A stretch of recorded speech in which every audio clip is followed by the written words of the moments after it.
Alors bonjour tout le monde. Alors on se retrouve ici en forêt avec Geneviève. Geneviève van der Vuren qui rejoint l'équipe du centre et puis qui s'est installée il y a quelques mois au Val de Travers. Et elle est contente de découvrir cet endroit et puis aussi le centre qui est là. Et puis nous on est ravis de l'accueillir parce que c'est une femme qui est pleine d'expérience, qui a plein de talents, plein de compétences. Vous allez voir qu'elle a une belle boîte à outils. Et elle a déjà proposé un éco-rituel il n'y a pas longtemps et puis elle va repartir bientôt sur un autre atelier. Bon, premièrement Geneviève, salut.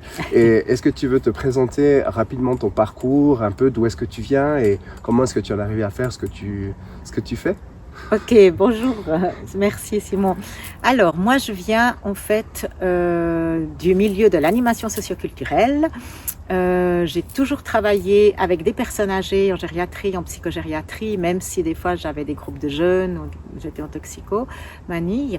Et j'ai beaucoup aimé la personne âgée. Donc j'ai fait plus de 30 ans autour de la personne âgée, mais évidemment avec plein de formations qui viennent se surajouter, de spécialisation dans ce domaine.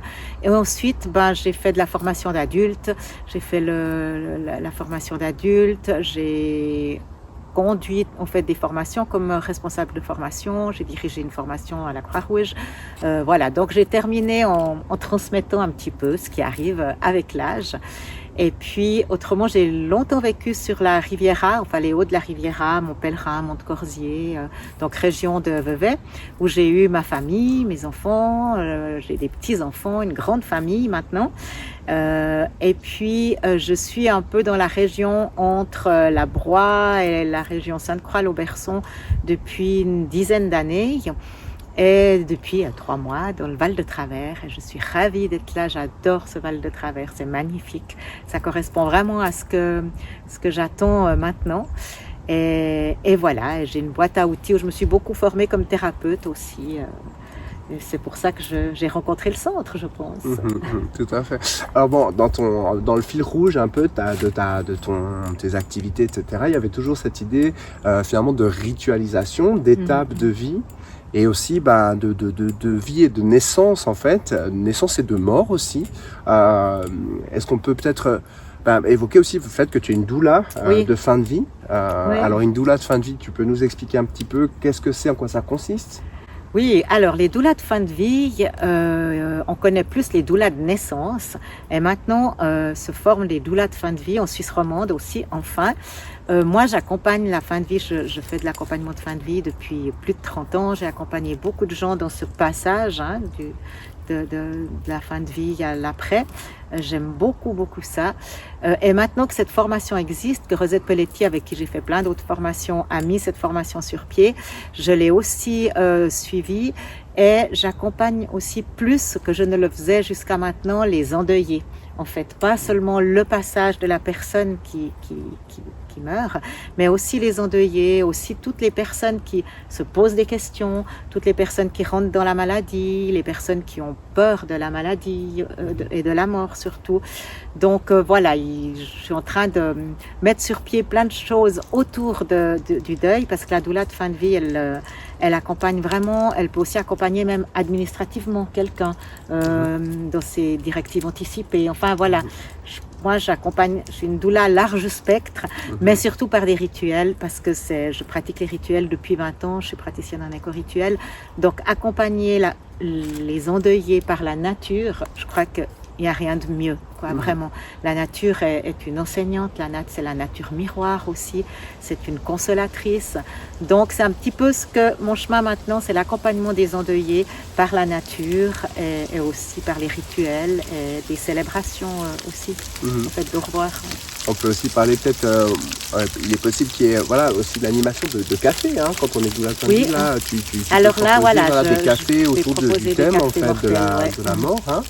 Les cafés mortels et puis des rondeaux aussi. En marchant, des fois, la parole, elle se libère différemment. Et de faire des marches autour des thèmes en lien avec le deuil, ça fait aussi partie de ce que je vais proposer comme doula de fin de vie. Et puis alors, en plus de ça, alors attendez, excusez du peu, Geneviève, non seulement ça, mais accompagne aussi les femmes, en fait, elle est Moon Mother. Alors, une Moon Mother, tu en parleras mieux que moi, je te laisse expliquer de quoi il s'agit. Oui, alors je suis aussi Moon Mother. Le mouvement des Moon Mother a été initié par Miranda Gray il y a déjà bien quelques années, je ne sais plus exactement la date, mais c'est vraiment en fait une énergie féminine et c'est de prendre soin de ses cycles, toute partie de là. En fait, on travaille sur les archétypes du féminin et on prend soin, comme Moon Mother, des femmes, de leur féminité. Donc moi, j'offre des soins de l'âme féminine, c'est-à-dire des soins énergétiques en lien avec son utérus, ses organes féminins, toute son âme, et aussi des soins du corps, en fait.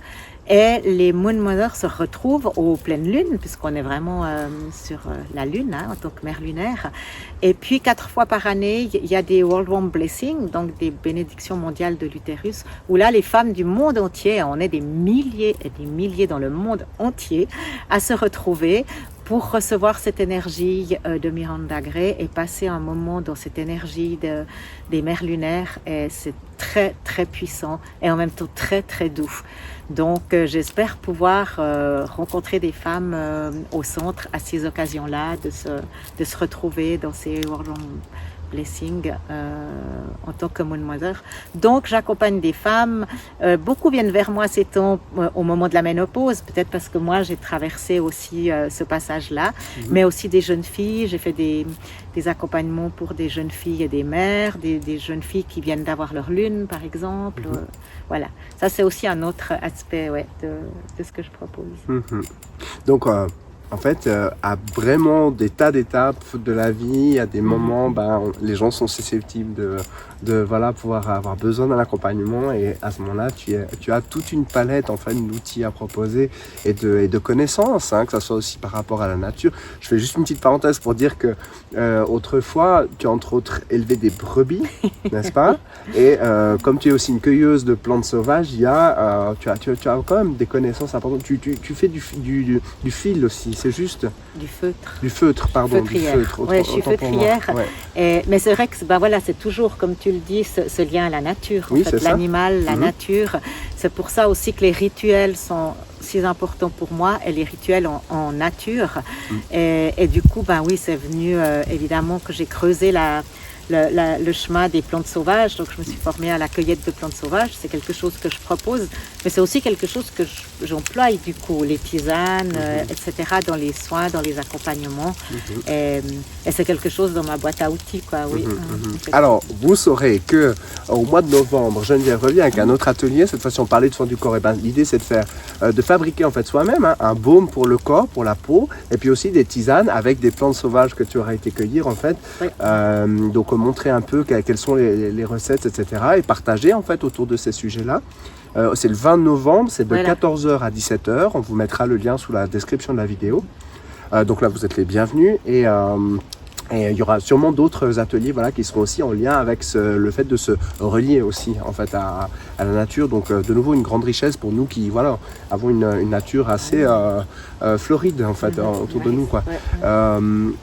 Si on pouvait essayer de lister un petit peu les outils que tu utilises lorsqu'une personne vient te voir, parce qu'il faut savoir que Geneviève va avoir une consultation aussi au centre. Alors il y a pas mal d'outils dans ta palette. Donc oui, alors c'est vrai que finalement maintenant mon accompagnement il englobe, il est vraiment holistique. Après les gens viennent vers moi pour un rituel en nature ou pour un soin du féminin ou comme doula de fin de vie, mais aussi dans ma boîte à outils, je pratique le Reiki par exemple, je fais des massages sonores avec les bols tibétains, on connaît la puissance des sons et comme ça peut être guérisseur, et voilà, donc je fais aussi des massages sonores avec les bols tibétains. Je suis aussi maître praticien en EFT. C'est une technique que je suis allée à fond dedans parce que j'adore ce genre de techniques qui sont des petits moyens. On a juste nos mains, notre cœur. Et puis, voilà. En fait, c'est le tapping, l'emotional freedom tapping. On tape sur des méridiens. Et en fait, ça vient réveiller les émotions. On travaille sur les émotions. Et comme souvent, tout part des émotions. C'est très bien de libérer ça de manière douce. Et puis, c'est très, moi, dans l'expérience que j'ai, c'est hyper efficace pour tout ce qui est les phobies des araignées, de l'avion, etc. Mais c'est vraiment magique. J'aime pas employer ce terme à tort et à travers, mais vraiment, tout ce qui est les dépendances aussi. Et puis après, pour ce qui est autour de l'anxiété, de l'angoisse, des troubles du sommeil, voilà. Donc ça, c'est quelque chose que j'ai aussi dans ma boîte à outils. Et puis l'énergie du cœur aussi, la libération avec l'énergie du cœur, que j'ai travaillé beaucoup avec Rosette Pelletti, sa collègue qui vient d'Angleterre. Et puis la méthode de libération des blocages, qui est là très complète en fait, aussi avec le toucher. Qu'est-ce que j'ai encore? J'en oublie des fois. On avait parlé de la réflexologie amérindienne aussi. La réflexologie amérindienne, mais oui, on ne peut pas l'oublier parce que vraiment j'adore cette méthode qui est très simple. C'est pas comme la réflexologie plantaire où on va masser la plante des pieds, c'est juste 9 points. Ça s'appelle des fois aussi la méthode des 9 points. On touche 9 points sous les pieds et c'est un soin énergétique en fait. On dit souvent qu'il est entre les mains de celui qui reçoit. Moi, je suis un canal et par ces 9 points, qui sont aussi évidemment des méridiens, ça va ouvrir, débloquer, amener ce qu'il y a à amener. Moi, voilà. Et ça, c'est aussi une méthode simple, facile. Vous êtes juste étendu pendant une bonne heure et puis je touche ces 9 points. Donc, j'aime beaucoup ce genre de méthode et j'expérimente que c'est waouh, quoi. Vraiment, c'est impressionnant ce qui peut passer. Donc oui, il y a la réflexologie amérindienne. On n'a pas parlé du massage Shinzu encore. Shinzu, je ne sais pas si je prononce bien. Shinzu. Ouais. Le massage Shinzu. Moi, je pratique le massage Shinzu tête, visage, haut du corps. C'est un massage ayurvédique en fait qui vient de l'Inde avec un kansa. Le kansa, c'est ce petit instrument avec un alliage de cuivre et de laiton particulier. C'est beaucoup employé en Inde. Souvent, on voit des massages. Des fois, c'est une coupelle. Hein. J'ai beaucoup vu ça en Inde. Et en fait, avec cette baguette, on va masser sur la tête, sur la nuque, le haut des épaules. Et ça détend extraordinairement. Et ensuite, on va venir sur le visage avec une huile de coco, avec des parfums que vous choisissez. Et là, alors, ça lisse, ça détend. Mais vraiment, moi, j'adore donner ce soin parce que je vois les gens, je disais, il faudrait faire des photos avant-après, quoi, qui arrivent un peu comme ça, et puis on repart, le visage est tout détendu. Donc ça, voilà, c'est des petits outils que j'ai dans ma boîte à outils, que je sors au gré de ce que je sens lors de l'entretien d'arrivée avec les gens. Et il y a des gens qui viennent vers moi que pour les FT aussi, ou les autres. Ouais, donc voilà, du coup, soin du corps, soin de l'âme, soin de ses émotions, de son rapport au monde, et puis reliance aussi au vivant et au sien, et à ses sœurs, si on est une femme, et aussi voilà, au sacré, à la naissance, à la mort. Donc voilà, un accompagnement purement holistique, c'est pour moi un cadeau vraiment que de pouvoir de vous recevoir en fait, et vous recevoir, donc te recevoir, et bien sûr vous qui voulez profiter d'un accompagnement. Est-ce que, je crois qu'on a fait un peu le tour d'une présentation la plus rapide, on est en train de négocier, parlementer, regarder un peu ce qui est possible comme organisation, d'ateliers, de cafés, et aussi de soins en fait, et pour nous, bien sûr qu'il y a tellement de possibilités que on est ouvert à beaucoup de choses, et on va essayer de trouver au mieux pour aussi trouver ce qui vous parle et vous amène justement ce côté reliance à vous-même et au vivant. Et est-ce que, avant qu'on se quitte, tu aurais autre chose à nous partager? Eh bien, peut-être juste une immense gratitude parce que, comme vous voyez, on est là dans la magnifique forêt de Motier, et puis d'avoir sur mon chemin rencontré le centre, et je me réjouis de collaborer avec vous et puis de rencontrer toutes les personnes qui sentiront l'appel ou la curiosité. Donc, merci beaucoup, Simon. Merci à toi. Et merci de nous avoir regardés, et à très vite pour une prochaine vidéo. Et portez-vous bien. Je vous souhaite une très belle fin de journée. Au revoir. Au revoir.